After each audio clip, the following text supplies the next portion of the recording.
স্বর্ণমূল্য, বিশ্ব অর্থনীতির অস্থিরতা ও বিনিয়োগ নিয়ে আলোচনার জন্য আমাদের সঙ্গে ভার্চুয়ালি যুক্ত হয়েছেন অর্থনীতি বিশ্লেষক ও কর্পোরেট আইনজীবী ব্যারিস্টার সৈয়দ মাহসিব হোসেন। জনাব মাহসিব, এ সময়ের বাণিজ্যে আপনাকে স্বাগত। ধন্যবাদ আমাকে আমন্ত্রণ করার জন্য।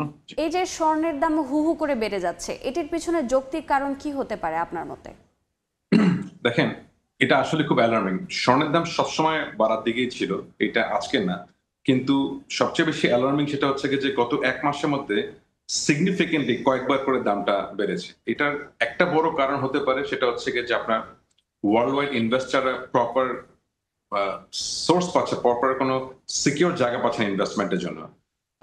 ইউক্রেন রাশিয়া ওয়ার সবসময়ের জন্য একটা বড় একটা চ্যালেঞ্জ ছিল আমাদের জন্য, পুরো ওয়ার্ল্ড ওয়াইড এর জন্য। বিভিন্ন ইনভেস্টররা তারা অনেক কিছু থেকে তারা ডিরেইল হয়ে যাচ্ছে অনেক কিছু থেকে।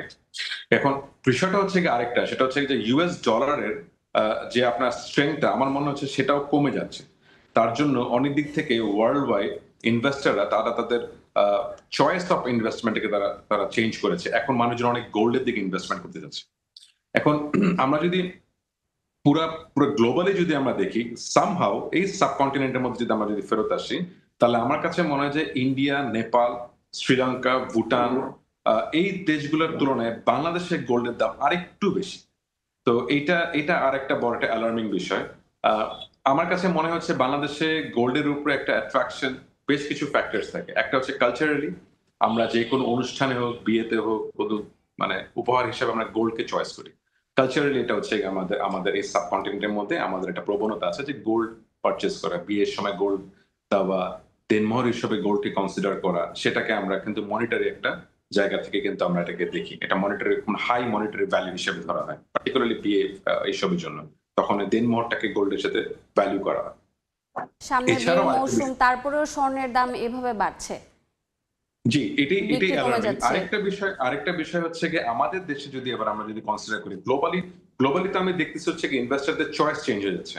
কিন্তু আমাদের দেশে যদি আমরা যদি দেখি, সেটা হচ্ছে এখানে যে আমরা সাধারণত মানুষজন আগে ইনভেস্টমেন্ট করতো, গোল্ড হচ্ছে কি একটা কালচারালি একটা জুয়েলারি হিসাবে ইউজ করা হয়। এছাড়াও গুড ইনভেস্টমেন্টের ফর্মে যদি চিন্তা ভাবনা করি, আমাদের আগে ব্যাংকের এফডিআর রেট গুলি ভালো ছিল, সেটা কমা শুরু করলো। বাংলাদেশ ব্যাংকের ট্রেজারি বিল, ট্রেজারি বন্ড, সেটাও এখন ভ্যালু কমা শুরু করলো। সঞ্চয়পত্র লিমিট ইম্পোজ করে দেওয়ার পরে এখন যাদের কাছে ক্যাশ আছে, যারা ইনভেস্টমেন্ট করতে, যারা বিজনেস করতে পারে না, কিন্তু তাদের ইনভেস্টমেন্ট করা দরকার, রিটার্ন অন ইনভেস্টমেন্ট তাদের ভালো থাকে, কারণ তাদের অপশনসটা কি আছে? সঞ্চয়পত্র তারা করতে পারতেছে না, লিমিট এক্সিড হয়ে গেছে। আপনার ট্রেজারি বিল বন্ডের ইন্টারেস্ট রেটটা, আপনার যে ইয়েল্ড, কমিয়ে দিয়েছে। রিসেন্টলি কয়েক মাস ধরে প্রত্যেকটা প্রাইভেট ব্যাংকগুলি তারা তাদের ইন্টারেস্ট রেটও কমায় দিচ্ছে। এছাড়াও ব্যাংকস গুলো থেকে সিকিউরিটি পাওয়া যাচ্ছে না, কারণ অনেকগুলি ব্যাংক দেখা যাচ্ছে দেউলিয়ার পথে, অ্যামালগামেশন হচ্ছে। এখন মানুষজনের হাতে ইনভেস্টমেন্ট করার জন্য স্কোপ খুবই সীমিত। তার জন্য এখন মানুষজন গোল্ডের দিকে ইনভেস্টমেন্টের জন্য তারা প্রবণতা বেড়েছে বাংলাদেশের ভিতরে।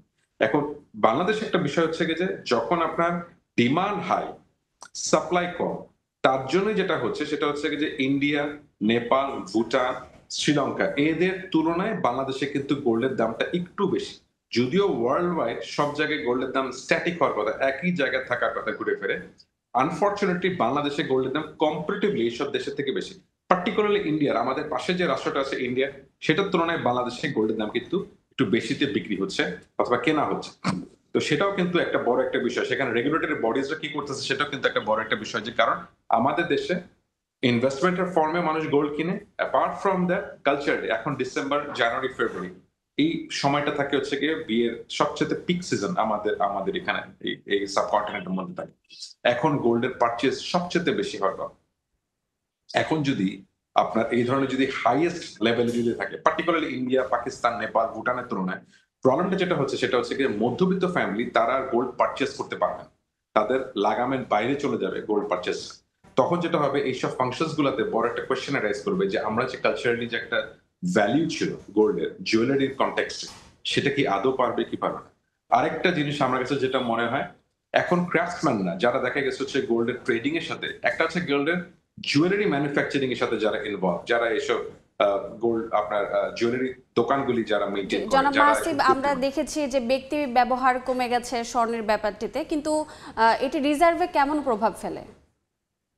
অনেকে আমার কাছে, আমার দৃষ্টিতে যেটা দেখা হয় সেটা হচ্ছে গিয়ে বাংলাদেশে রিজার্ভ হচ্ছে গিয়ে 14.28 টন এখন টেনশনের বিষয়টা হচ্ছে কি গোল্ডের দাম বাড়ছে, অনেকে বলেছে গোল্ডের দাম বাড়ার সাথে সাথে আমাদের রিজার্ভ এটা হিট করতেছে, আমাদের রিজার্ভে যেহেতু হচ্ছে কি 14.28 টন, যত গোল্ডের দাম কম থাকবে তত আমাদের এখানে ভ্যালুয়েশন, ইকোনমিক্যাল ভ্যালুয়েশন আমাদের দেশে কম থাকবে। কিন্তু আমার কন্টেনশন যেটা হচ্ছে গিয়ে আমাদের দেশে কিন্তু গোল্ডের রিজার্ভ কিন্তু বাড়ে নাই, গোল্ডের ভ্যালু বেড়েছে। গোল্ডের রিজার্ভ হচ্ছে গিয়ে 14 সামথিং টন। এবার যদি আমরা ইন্ডিয়াতে দেখি 880 টন তাদের রিজার্ভে, তাহলে কি হচ্ছে একই একই রেশিওতে বাংলাদেশে কিন্তু সে 14.28 আছে, ইন্ডিয়াতে কিন্তু 880 টন আছে। কিন্তু আমাদের দেশে এখন অনেকে বলছে হচ্ছে কি যে না রিজার্ভে যে ভ্যালুটা আছে সেটা বেড়েছে, আসলে এটা না। আমরা যদি গ্লোবালি থ্রেশহোল্ডটা দেখি, থ্রেশহোল্ডটা কিন্তু হাই বাড়ছে। তো সেই হিসাবে কিন্তু বাংলাদেশে যদি যদি গোল্ড বাড়তো, বেশি থাকতো, যেমন হচ্ছে গিয়ে মালয়েশিয়ার মতন প্রায় 35 অথবা 38 টন অফ আপনার অথবা হচ্ছে গিয়ে চায়না যেরকম হচ্ছে গিয়ে 2000 অনেক এক্সটেন্সিভলি বেশি, অনেকগুলি দেশের তুলনায় তাদের রিজার্ভে, সেদিকে যদি হতো তাহলে বলতে পারতাম যে না সেটা একটা ভালো একটা বিষয়। নেপালে, শ্রীলঙ্কাতে যেভাবে হচ্ছে গিয়ে আপনার গোল্ডের রিজার্ভ কিন্তু অনেক কম, কিন্তু আনফরচুনেটলি কিন্তু সেখানে কিন্তু মার্কেটটা কিন্তু গোল্ডের কিন্তু এত এক্সটেন্সিভলি বেশি না, এত হাই প্রাইসে কিন্তু গোল্ডের এখনো রিচ করে নাই। কারণ একটা বড় কারণ হচ্ছে আইএমএফ এর ফার্দার তারা যে লোনটাকে আপনার ডিসবার্স করেছে, তার জন্য কিন্তু সেখানে কিন্তু আপনার নেপাল কিন্তু, শ্রীলঙ্কা কিন্তু এখনো কিন্তু সেখানে কিন্তু গোল্ড ট্রেডিং কিন্তু এখনো লাগামের মধ্যে। বাংলাদেশের তুলনায় কিন্তু শ্রীলঙ্কাতে গোল্ডের প্রাইস কম।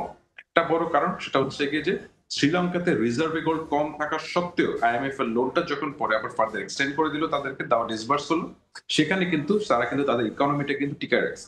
তো সেই হিসাবে যদি আমরা যদি ধরি বাংলাদেশে গোল্ডের দাম বাড়তেছে, এটাতে যদি বলা হয় যে না রিজার্ভে আমাদের যতটুকু আছে আমাদের রিজার্ভ স্ট্রং হচ্ছে, অ্যাকচুয়ালি রেশিওটা আমার মনে হয় যে এটা it doesn't work like that. গোল্ডের দাম যদি বাড়ে পৃথিবীতে সব জায়গায় বাড়ে, বিষয়টা হচ্ছে কি আমাদের রিজার্ভে কতটুকু আছে, রিজার্ভ তো আমাদের বাড়ে না। আন্তর্জাতিক বাজারে এটির প্রভাব কতটুকু বাড়ছে? আন্তর্জাতিক বাজারে এটাই হচ্ছে গিয়ে বড় একটা কোয়েশ্চেন। পুরা 1 মাসের মধ্যে কয়েকবার গোল্ডের দাম বেড়েছে, এটা একটা সমস্যা। এখন এখানে আরেকটা বড় একটা কোয়েশ্চেন থাকে, সেটা হচ্ছে এখানে যে আমরা কিন্তু ডলার আর গোল্ড এই দুটাই কিন্তু হচ্ছে কি আপনার প্যারালালি ধরে, সিলভার কিন্তু অতটুকুর মধ্যে যায় না। ডলার যদি তার বাইং অথবা পারচেজিং এবিলিটি যত কমবে তত গোল্ডের দাম বাড়বে। এখন এখানেই হচ্ছে বিষয় যে ইউএস ডলার যখনই দেখা গেছে ইউএস ডলার সেই তার আগের গ্লোরি থেকে নিচে নেমে যাচ্ছে, তার জন্য কিন্তু আস্তে আস্তে গোল্ডের ভ্যালু বেড়ে যাচ্ছে। এটা কিন্তু একটা ভালো কোনো দিকের দিকে ইন্ডিকেট করে না যে গোল্ড, কারণ গোল্ড হচ্ছে কি আপনার স্কার্সিটির মধ্যে থাকে, কারণ এটা কিন্তু আপনার মাইনিং এর থেকে আসে, এটা কিন্তু ফ্যাক্টরি মেড না। যত এটার দাম বাড়বে তত কিন্তু একটা ওয়ার্ল্ডে কিন্তু একটা অ্যালার্মিং অবস্থায় চলে যাবে। জি, এখন কিন্তু স্বর্ণকে কেন আমরা, বিনিয়োগের নিরাপদ মাধ্যম ভাবা হয়? কারণ এটা হচ্ছে কি গোল্ড, এটা হচ্ছে এই গোল্ডকে একটা একটা বড় একটা কারণ ধরে, কারণ হচ্ছে কি যে আপনার পৃথিবীতে সবসময় একটা স্কারসিটি থাকবে, এটার কখনোই আপনার হচ্ছে কি এটা ইম্পিউরিটি নিয়ে কোনো কোয়েশ্চেন অ্যারাইজ করতে পারে না। সেকেন্ড সবচেয়ে বড় রিজনটা হচ্ছে কি সেটা হচ্ছে কি আগে একটা সময় ছিল রিজার্ভে, এখনো রিজার্ভ কিন্তু প্রত্যেকটা দেশে রিজার্ভে কিন্তু ধরা হয় গোল্ড, সিলভার আর হচ্ছে কি ইউএস ডলার, এই তিনটা দিয়ে কিন্তু তার রিজার্ভকে অ্যাক্সেস করে। তো এটার জন্য কিন্তু সবসময় গোল্ডের একটা ভ্যালু, ফেস ভ্যালু সবসময় হাই থাকবেই, এটাই স্বাভাবিক। কিন্তু গোল্ডের স্কারসিটির জন্য, ওয়ার্ল্ড ওয়াইড স্কারসিটির জন্য কিন্তু গোল্ডের ভ্যালুটা যতটুকু রিজনেবল থাকবে ততটুকু ভালো। কোন একটা পার্টিকুলার দেশের কাছে যদি এক্সটেন্সিভ অ্যামাউন্ট অফ গোল্ড চলে যায়, আমরা কিছু কিছু বড় বড় দেশ দেখতেছি যে তারা রিসেন্টলি তারা অনেক গোল্ড তারা প্রকিউর করা শুরু করছে, তারা তাদের রিজার্ভে গোল্ড বাড়াচ্ছে, তারা হাই প্রাইস হওয়ার সত্ত্বেও তারা গোল্ড মার্কেট থেকে কিনছে। এটা কিন্তু একটা বড় একটা জিনিস ইন্ডিকেট করে যে আসলে কি পরে যদি এখান থেকে সিলভার, গোল্ড, ইউএস ডলার, এটা থেকে যদি গোল্ড যদি এখন কনসিডার করা হয় একটা দেশের ফাইন্যান্সের রিজার্ভকে, তখন তো ছোট ছোট দেশগুলি কিন্তু তারা বড় একটা টেনশনের মধ্যে চলে আসবে, পার্টিকুলারলি বাংলাদেশ, শ্রীলঙ্কা, নেপাল। কারণ আমাদের এই দেশগুলোর রিজার্ভে গোল্ডের পরিমাণ অনেক কম compare to Malaysia, Cambodia, Pakistan অথবা ইন্ডিয়া।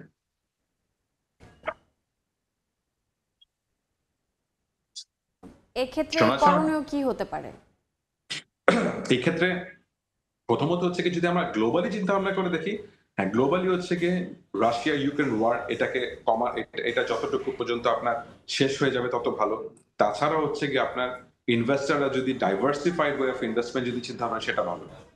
ডোমেস্টিক্যালি যদি আমি চিন্তা ভাবনা করে দেখি, সেটা হচ্ছে এখানে যে আমাদের গোল্ডের প্রাইসটা যে বেড়ে যাচ্ছে, এখন গোল্ডের ডিমান্ডটা আরো বাড়বে ডিসেম্বর, জানুয়ারি, ফেব্রুয়ারি, পার্টিকুলারলি আমাদের এই সিজনটার জন্য। আমার মনে হয় রেগুলেটরসদেরকে এটা মনিটর করা দরকার কেন ইন্ডিয়াতে গোল্ডের দাম আমাদের তুলনায় কম থাকবে, অথবা শ্রীলঙ্কা, নেপালে কম থাকবে, কেন বাংলাদেশে ইন্ডিয়ার তুলনায় দাম বেশি থাকবে। এটার জন্য কিন্তু এটা রেগুলেটরসদের কিন্তু এটাকে ভালো মতো মনিটর করে দেয়। গোল্ডের দাম কিন্তু পুরো ওয়ার্ল্ড ওয়াইড সেম একই অবস্থায় সবগুলি দেশে থাকার কথা, জাস্ট ওই ইউএস ডলারের ছোট্ট একটু ভ্যারিয়েশনের জন্য। কোনো দেশে ইউএস ডলারের স্ট্রেংথটা তাদের ইকোনমির তুলনায় অনেক বেশি, কোনো জায়গায় ইউএস ডলারের স্ট্রেংথটা তাদের ইকোনমির তুলনায় অনেক কম।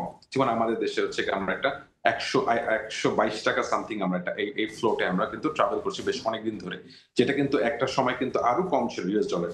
যত ডলার রেটটা কম থাকবে তত আমাদের গোল্ডের পারচেজিং পাওয়ারটা কিন্তু আপনার নাগালের মধ্যে থাকবে। যত ডলারের রেট বেড়ে যাবে তত কিন্তু এখানে আমাদের জন্য কিন্তু ডিফিকাল্টিজ অ্যারাইজ করবে। তা আমার কাছে মনে হয় ডোমেস্টিক্যালি আমাদের জন্য সবচেয়ে বড় বিষয়টা সেটা হচ্ছে এখানে যে এটা একটা জিনিস করতে দেখো, চেক করা প্রপারলি কেন ইন্ডিয়ার তুলনায় আমাদের দেশে গোল্ডের দাম বেশি থাকবে। হিসাবে তো সমান থাকার কথা। আর আরেকটা বিষয় হচ্ছে কি যে জি জনাব মাহসিব, আপনাকে অসংখ্য ধন্যবাদ আমাদের সাথে যুক্ত হবার জন্য। ধন্যবাদ। দর্শক, স্বর্ণের দাম হু হু করে বাড়ছে, এ বিষয়ে আলোচনার জন্য আমাদের সাথে ভার্চুয়ালি যুক্ত হয়েছিলেন আইনজীবী ব্যারিস্টার সৈয়দ মাহসিব হোসেন।